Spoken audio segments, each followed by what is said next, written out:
The car has just gone into very, very long because John King all of a sudden got a very, very clear advantage. Mind you, John Lancaster was 23 car of 23 at Sarah Volume. The F2000. We are talking about these cars because these cars can really touch easily 240, 250 kilometers per hour. But the kind of talks, okay, if we're in C2 and C3, we probably might see a full restart, or we probably might see one of the cars when the stewards are on the track. The safety car is still not done a very, very quick lap.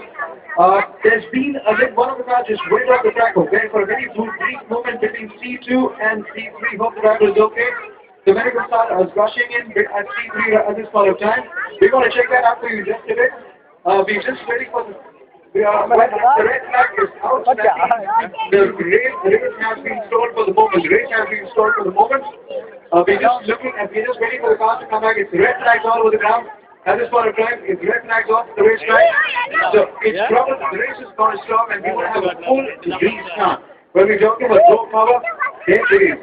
You just can't see. Now we're waiting for John Lancaster, John King, and Luciano Udai, Josh Hill, Alice Knowles. Just join us back on the grid, so we're going to have a full grid restart.